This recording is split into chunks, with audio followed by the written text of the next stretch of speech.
Добра вечер, се наоѓаме во градот под Шар планина во Тетово. Вечерва тука требаше да реализираме уште една од најавените дебати за кандидат за градоначалник, но таа нема да се одржи поради тоа што добар дел од кандидатите не се одзва на поканата за организирање на оваа дебата. Се одзва кандидатот на Алијансата на албанците, Аднан Незири, со кого реализираме едно интервју во текот на вечерашната емисија. Претходно, сепак сакаме да го видите она што нашата екипа го подготви за Тетово. Со какви проблеми се соочуваат тетовчани од прилогот на Гаврил Сирачевски.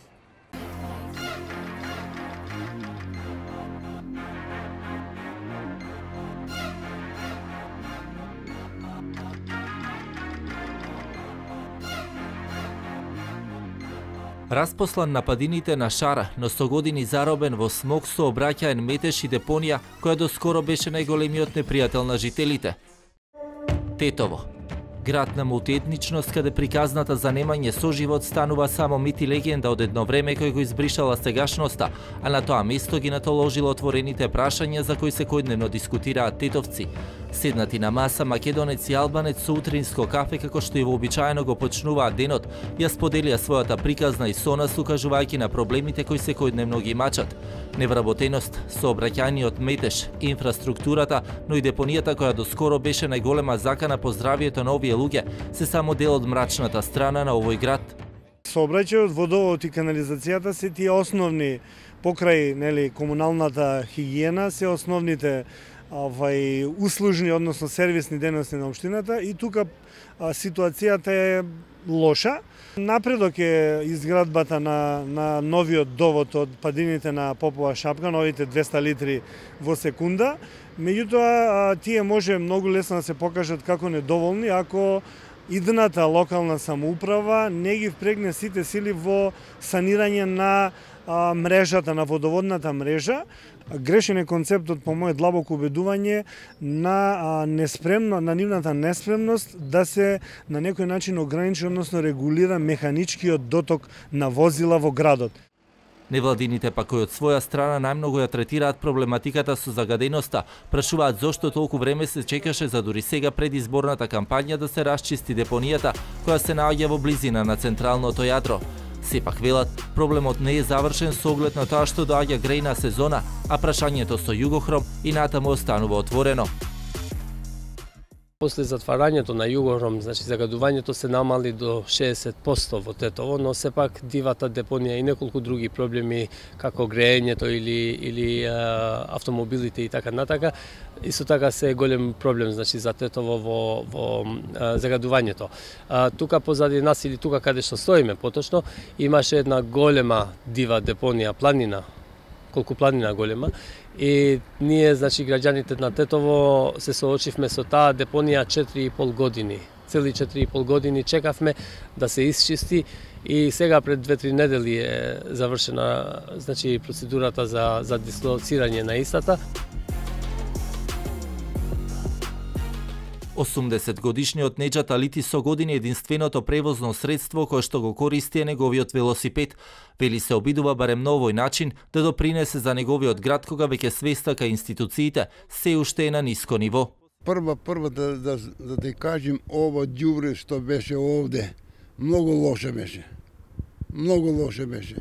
Не може да се прелазише, мирише многу. Ми доле живеме со куќа, не само ми, и горе Тетово. Сега, знаеш, треба све добро направили, ама треба пат да направили со точака стари луѓе да влази по крајот, да будат тоа, знаеш. Мислењето на Алити го делат и неговите сограѓани, но објаснуваат дека немоќни се да се справат. Велат, иако светот останува на помладите, тие пак својата иднина не ја гледаат тука. Дел поради невработеноста, но дел и од низа други причини. Вработеноста е намалена, нема вработување доволно. Младите бегаа у странство. Тоа е проблем. Тоа е проблем. Сите бегаа скоро надвор. Тража чаре дискошето. Слабо, све излага надвор, нема овде више. Новиот градоначалник треба да се расчисти градов, чист да биде, за пензионерите да има поубаво рекреација, тоа. Па, да биде чист градот, да нема ѓуре веќе, депонија, да биде чист воздух и да има вода. Во очекување на подобро утре, на тетовци им останува само да ги теши единствено прегратката на Шара, која најубаво ја знае легендата за овој град, целата вистина за соживотот, но и проблемите кои подеднакво ги мачат сите жители на ова место, независно од нивната етничка, верска и било каква друга припадност. Патот до соживотот може да биде многу едноставен и лесен ако самите така одлучиме, но никако не смее да биде трнлив и депониски. Животното прашање на ниту еден поединец не смее да биде ставено под превезот на маската која што носи неизвестно утре. Подадената рака за соживот железни врати отвара, но таа не е гаранција дека сме ја добиле битката со животната средина, озонот и природата. Желбата на тетовци е да го градат со животот во чиста и здрава животна средина. Навидум скромна, но реално остварлива ли е? Господин Азири, добро вечер. Сепак немаме можност за дебата со останатите кандидати за градоначалници. Како коментирате тоа? Навистина беше голема чест да учествувам во оваа дебата. Мислам дека во дебатите треба да учествуваме затоа што ние пред граѓаните треба да ги искажеме своите понуди. Дебатите се дел од демократските процеси. Да градиме своите мислења, да ги изложиме програмите врз основа на тие програми граѓаните да изградат мислење дали треба да ја гласат или не. Тоа е една сериозна работа за која што јас верувам дека секој треба се подржува, затоа што е единствен начин ние пред граѓаните да ги истапиме своите програми и тие да ги изложиме исто така и активностите кои што ќе ги преземеме во текот на раководството на општината. И ние треба пред граѓаните да ги изложиме своите аргументи и да покажеме што планираме да работиме и како ќе ги реализираме и одговорноста што ние даваат граѓаните за тоа како треба да ги менаџираме со институциите на општината. Господин Азири, постојат многу предизвици со кои Тетово денеска се соочува. Еден од нив пред доаѓањето на зимата секако е загадувањето, нешто за што тетовчани можеби најмногу се грижат. Може ли да не образложите дел од вашата програма што содржи за овој сегмент? Доколку говориме за јавната хигиена, ние сметаме доколку добиеме мандатот и менаџирањето на општината, ќе направиме реорганизација на јавното предпријатие, каде што ќе изградиме една посебна работна единица. Доколку говориме за јавната чистота, тогаш ќе го имаме и предпријатието кој што ќе ги менаџира во јавно-приватно партнерство, затоа што јавното приватно партнерство ќе овозможи поголема дисциплина и поради економската криза ќе помогне да ги акумулираме финансиските средства и тој да биде во поголема мера присутен во улога на јавниот сервис, затоа што за да се избегнат злоупотребите. Борете, нема. Тоа е можеби ова не е дел од загадувањето, но да се надеваме дека нема да биде и понатаму. Тетовската депонија со години беше еден од актуелните проблеми. Сега непосредно пред изборите таа беше расчистена, но останува проблемот на собирањето и складирањето на сметот. Што мислите, како тоа би можело да се реши?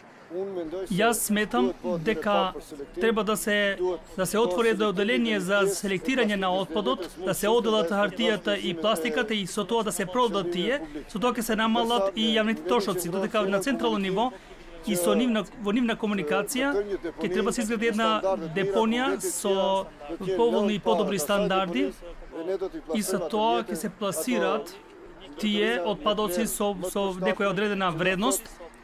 И навистина е голема работа која што се реализира со координација со централно ниво и со трансферите на средствата од централно ниво и со регионален пристап, затоа што депонијата опфаќа поголема активност од територијата на општината и сметам дека и на тој начин сметам дека ќе го надминеме овој проблем. Но тој проблем многу власти до сега сметаа дека можат да го решат, па сепак видовме дека и претходно не се решаваше. Од каде ќе најдете пари за тоа? Постојат фондови и постои јавно-приватно партнерство, постоја процедури, но сепак немаше добра волја. Голем број на активности досега и од аспект на владењето и од аспект на локална самоуправа недостасуваше добра волја. Пари постојат и на централно ниво доколку средствата ќе се користат честно. Само ќе го спомнам тука случајот Скопје 2014, доколку тие средства не се одделија за таа намена и доколку тие средства ќе се одредеа за решавање на овие големи проблеми, сметам дека ќе се изградеше една депонија и со користувањето на другите фондови, затоа што загадувањето е светски тренд и постојат фондови за тоа кои што ги стимулираат и финансираат овие активности. И на вистина, загадувањето на животната средина ги загрозува животите на луѓето и сметам дека тоа не треба да се запоставува. Вие како дел и од централната власт ќе барате ли од владата помош за решавање на овој проблем? Депонијата представува капитална инвестиција и се разбира дека без соработката на централно ниво не може да се реализира истата, затоа што и дозволите и другите процедури се поврзани меѓу себе. И сметам дека ќе направиме притисок и мислам дека ќе има добро разбирање дека оваа влада ќе биде реформаторска и дека овој проблем ќе се реши еднаш за секогаш. Еден од големите проблеми овде во Тетово, што и тетовчани го истакнуваат како огромен проблем, е инфраструктурата. Практично при секој поголем дожд се создаваат проблеми, има неасфалтирани доста улици, не се пробиени булеварите кои што требаше да бидат пробиени. Мислите ли дека може ова да се реши во еден 4-годишен мандат и зошто досега не било решено ако можело? Јас сметам дека постојат средства и дека се менаџираат честно и дека треба се одредат одредени приоритети. Мислам дека на нивото од трансферот на средствата од централно ниво или пак капиталните трансфери треба се зголемат кон општините, треба се зголеми и процесот на фискалната децентрализација и сметам дека за време од 4-годишниот мандат новите булевари ќе бидат завршени, ќе се заокружи финансиската конструкција на булеварите, на канализацијата, на фекалната канализација. И тоа е некаде во вредност од 23 милиони евра и мислам и сметам дека во 4-годишен мандат тие ќе се реализираат. Нашата програма е мала и скромна, но сепак таа може да се реализира. А на кои булевари мислите кога го велете тоа?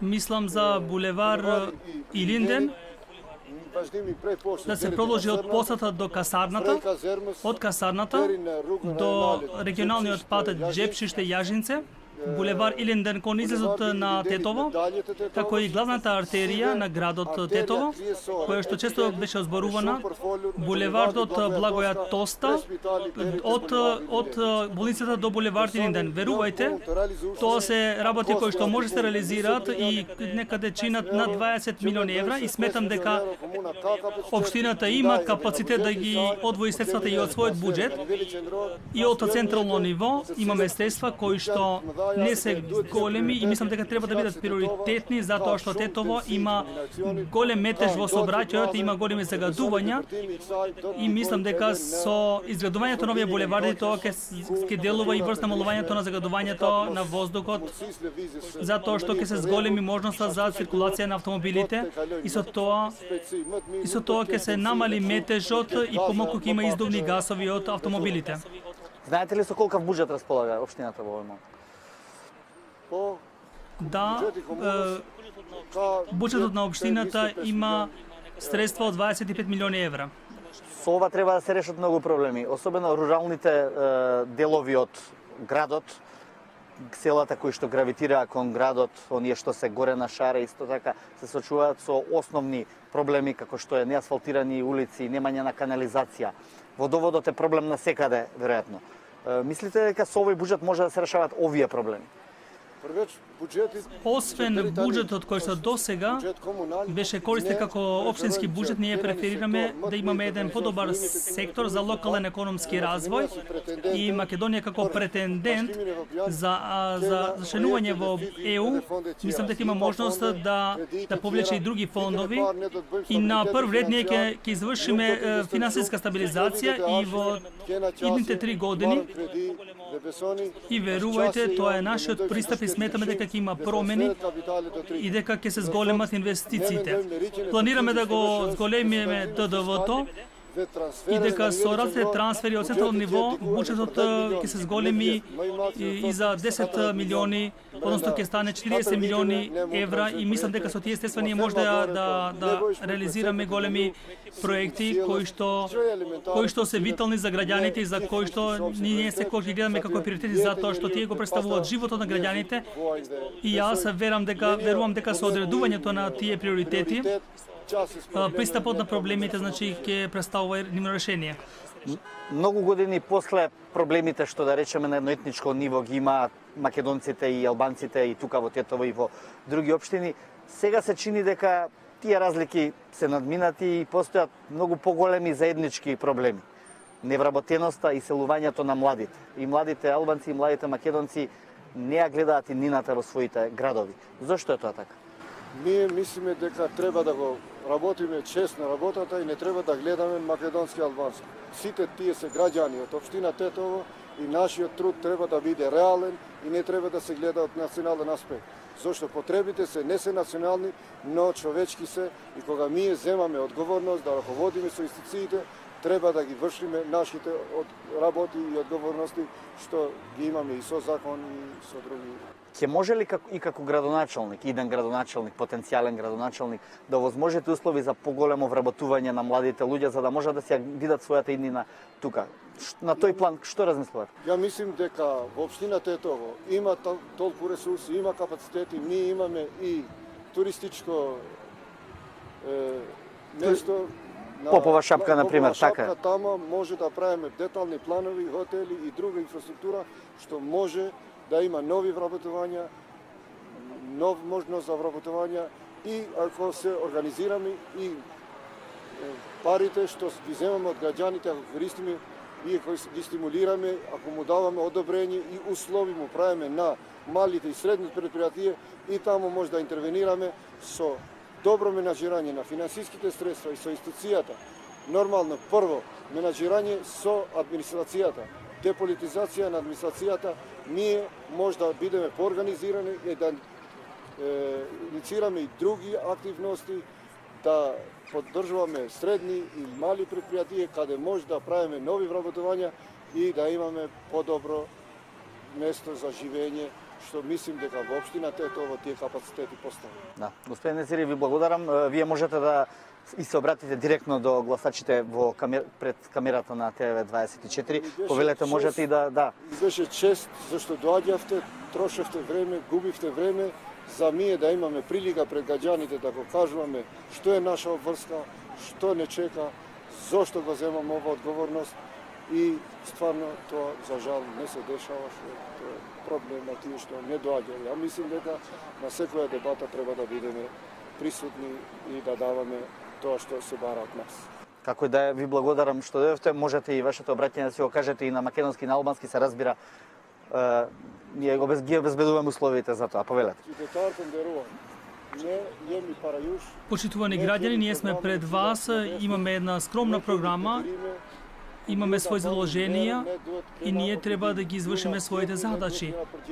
Ние треба да бидеме одговорни. Една од причините за кои што не возможува таа одговорност, денешниот случај не беше добар случај затоа што дебатите представуваат можност за представување на аргументите и ги разменуваме аргументите. И верувајте, тука ние ја искажуваме својата сериозност, ние сме поинаку, ние говориме со факти и со аргументи. Денешниот случај не би сакал да се повтори, треба да учествуваме во дебатите, тие се демократско начело и ние, кандидатите, треба да бидеме совесни и одговорни за задолженијата кои што ги преземаме. Дојдовме до тука и сепак програмата не се реализираше. Верувам дека следните пати нема се случи тоа. Значи, можноста беше ние да ги упатиме нашите понуди до граѓаните. Тоа е и преку можноста за дебатирање. На 15 октомври треба да одлучите за најдобриот кандидат. Верувајте, време тоа е за промени и ние тоа ви го нудиме.